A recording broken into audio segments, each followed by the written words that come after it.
Sa araw na 102, dumating si Oguro at ang mga babae sa Garrison City. Nagulat ang mga tao doon dahil hindi sila sanay na makakita ng isang ogre na nangunguna sa isang grupo ng mga tao. Ngunit ipinaliwanag ng kambal ang lahat. Sinabi ni Oguro sa mga babae na dapat nilang pag-isipan kung gusto nilang manatili sa lungsod o sumama sa kanya. Ang babaeng may pulang buhok ay dinala si Oguro sa guild habang ang iba pang mga babae ay nagbenta ng ilang kalakal. Nagkaroon ng problema si Oguro, ngunit pinatulog lang niya ang mga ito. Pagkatapos magparehistro bilang isang adventurer, nag-shopping ang grupo.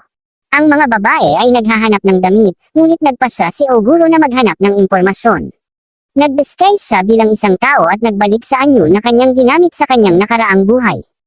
Habang naglalakad sa lungsod, narinig niya ang mga tao na nag-uusap tungkol sa kanya bilang ang ogre na may tato. Dahil sa masamang imahe ng mga ogre, napagpasyahan ni Oguro na hindi sila makakapagpatuloy bilang isang grupo ng mga mandirigma sa ngayon. Sandali lang, napaligiran ng mga tulisan si Oguro. Inilabas niya ang mga ito at kinain upang kumuha ng mga bagong kakayahan. Napansin ni Oguro na pare-pareho ang mga singsing na suot ng mga ito, kaya nag-isip siya kung kasapi sila ng malaking organisasyon sa malapit. Narinig niya ang isang lalaki na nagbabayad ng ransom para palayain ang isang babae. Humingi pa ng mas maraming pera ang mga tulisan, at napansin ni Oguro na pareho ang mga singsing nila. Naisip ng lalaki na dapat niyang harapin sila, at napagtanto ni Oguro kung gaano kasama ang sitwasyon nang malaman niya na ang babaeng inililigtas niya ay isang prinsesa. Halos mapuksa na ng mga tulisan ang lalaki, ngunit pinatulog sila ni Oguro. Ini-attach niya rin ang kanyang mga blood clone sa kanila upang matrack sila mamaya. Galit ang lalaki na hindi pinatay ni Ogre ang mga kriminal, ngunit ipinaalala sa kanya ni Ogre na iniligtas lamang niya ang kanyang buhay. Iniwan ni Oguro ang kanyang mercenary card sa lalaki upang maaari siyang tawagan kung kailangan ng tulong. Ipinaalam ni Oguro sa kanya ang kanyang anyo bilang ogre ngunit pinayuhan ang lalaki na huwag sabihin ang nangyari noong gabi na iyon. Nagtagpo ang lalaki kay Oguro at ibinunyag na dapat sana'y lihim ang pagkakaroon ng prinsesa sa lungsod, ngunit tumakas ito mula sa kanyang tahanan. Natagpuan at inagaw siya ng isang organisasyon. Nabigla ang lalaki nang malaman ni Oguro na alam na niya kung saan matatagpuan ang kanilang hideout. Pumunta sila roon at sinugod ni Oguro ang lahat ng mga magnanakaw at iniligtas ang prinsesa. Habang sinusunog ang hideout, sinabi ni Oguro na nakita niya ang ebidensya na nagpapakita na pinlano ng prinsesa ang pagkidnap sa kanyang sarili. Gusto ng lalaki na i-report ito sa kaharian, ngunit biglang dumating si Jenny upang i-cast ang isang spell sa kanya. Pinaniwala niya ang lalaki na mangyayari ang isang masamang bagay kung ipaalam niya ang totoong nangyari dito. Sa halip, mag-iisip siya ng kwento kasama ang prinsesa at magsisimula ng mapayapang buhay. Sa araw na 103, na-inform si Ogre na may mga bagong silang na goblin at hobgoblin. Masaya si Oguro na ipinanganak na ang susunod na henerasyon, ngunit kailangan pa rin niyang marinig ang mga sagot mula sa mga babae bago siya umalis sa lungsod. Nang siya'y lumapit sa mga babae, sinabi nilang hindi na kailangang tanungin pa siya at handa na silang magbalot ng kanilang mga gamit para sumama kay Oguro. Ang chef ay may marami pa ring mga recipe na subukan at kailangan pa ng nerd girl na gawin ang perpektong inumin na alkohol para kay Oguro. May mga dahilan din ang redhead at ang smith kung bakit sila bumabalik, kaya pinasalamatan sila ni Oguro. Makalipas ang ilang sandali, ipinakilala ni Prinsesa Parabella ang sarili at ipinaliwanag ng lalaki na hiningi niya na hanapin ang ogre na sumagip sa kanya para pasalamatan ito. Narinig ni Parabella na pinamumunuan ni Oguro ang isang grupo ng mandirigma, kaya may trabaho siya para dito, gusto niyang i-escort sila pabalik sa Royal Capital. Nagulat si Oguro sa tono nito at nagtaka kung ang kakaibang kapangyarihan niya ay katulad ng pang-akit. Tinanggihan ni Oguro ang pag-e-escort sa kanya at ipinunto na may sapat na siyang mga gwardya. Sinabi ni Rubia na lahat sila ay nakakabagot, kaya nagalit na ipinaliwanag ni Oguro na may iba pa silang mga dapat gawin. Sinubukan ni Oguro na pag-alitan siya sa pagtakas niya mula sa inn, ngunit hindi nagtagumpay at lalo pa itong nagustuhan ni Parabella. Ipinakilala ng lalaki na magkakaroon sila ng gantimpala na ginto para sa pagsasama-sama ng prinsesa, at pinilit ng mga babae si Oguro na tanggapin ang trabaho. Ang isang ginto ay nagkakahalaga ng 1,000,000 na mas mataas kaysa sa kanilang matatanggap sa isang normal na trabaho. Naiinis si Oguro sa kanilang pagka-obses sa pera, ngunit interesado siya sa pagbisita sa Royal Capital, kaya tinanggap niya ang trabaho. Pagkatapos, inamin ni Oguro na excited din siya sa premium pera.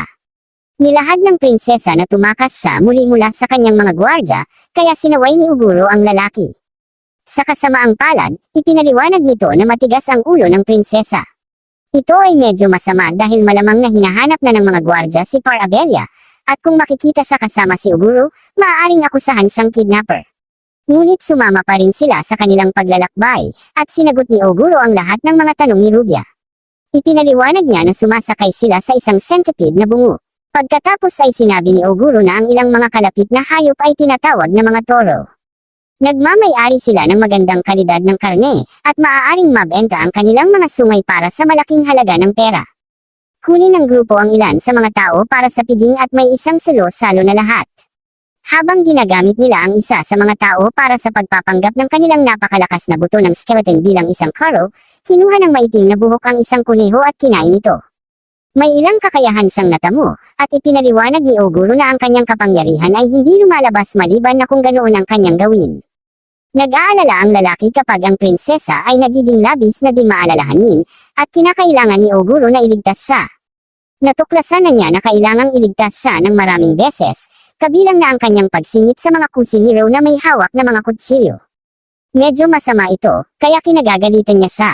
Sa araw ng 104, natagpuan nila ang isang pugad ng mga turtle, ahas. Nagtulungan sila upang hulihin ang mga hayop na ito, at kanilang inihanda para sa isa pang kainan. Humingi ng paumanhin ang prinsesa sa mga kusinero para sa kanyang pag-uugali at nag-aalok upang tulungan silang gawin ang pagkain.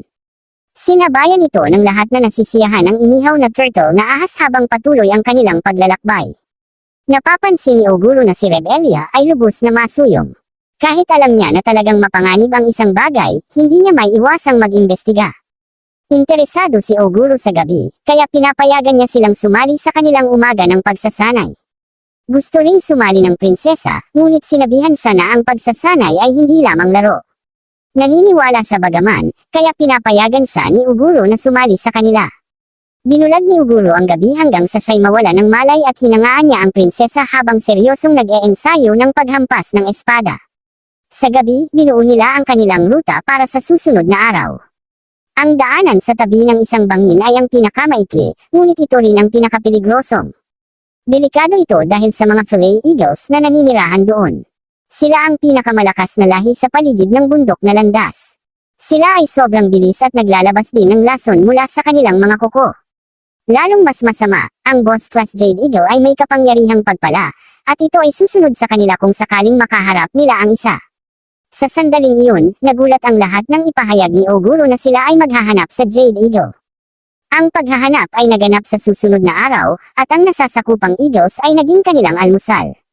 Sa mga sandaling iyon, natanto ni Oguro na ang mga bagay ay magiging talagang masama, kaya sinabi niya sa iba na manatili kung saan sila. Lahat ay labis na nag-aalala, kaya humingi ng paumanhin si Oguro dahil siya ay nagpasya ng matagal na panahon upang kainin ang maraming unang naabutan kalaban na kaya niya. Sa huli, labis na nag-aalala ang lahat habang lumalaban si Oguro sa beast sa loob ng higit sa 1 oras. Sigurado si Dami na si Oguro ay maayos, at ipinaliwanag niya na minsan niyang pinatay ang isang pula na oso pagkatapos ng isang paglaban. Pinapuna ng pulang lalaki na mas malala ang eagle na ito, at sinasabi niyang dapat nilang isipin na tumakas.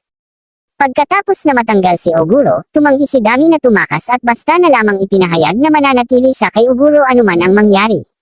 Biglang naging tahimik at lahat ay nag-aalinlangan na baka nawalan na ng buhay si Oguro nang makita nila ang kanyang braso sa lupa. Buhay si Oguro ngunit nasa napakasamang kalagayan, kaya't napagpasyahan ng mga bagong miyembro na imposible ng talunin ng agila at kailangang tumakbo sila. Mukhang napakasama ang sitwasyon, ngunit napagpasyahan ni Oguro na kailangan niyang maging seryoso. Nagulat ang lahat nang kumain siya ng sariling braso at pasalamatan ng agila sa pagtulong sa kanya sa pagsasanay.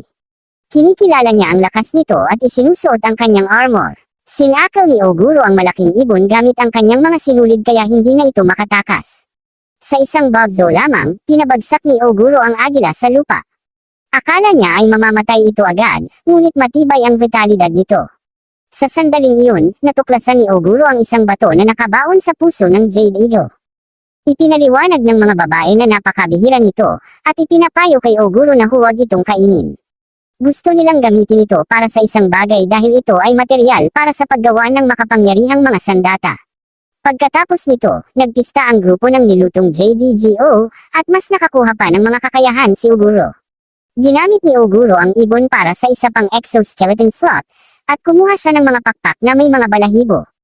Sa sandaling iyon, iginiit ng prinsesa na malaman kung bakit kinakain ni Oguro lahat ng mga halimaw na kanyang nakakasalubong.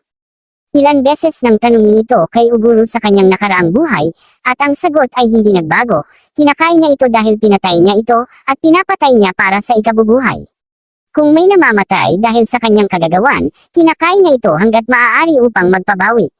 Nagpapanatiling tahimik ang prinsesa. Iniisip niya kung ano ang iniisip nito, at nagpapatuloy sila sa kanilang paglalakbay.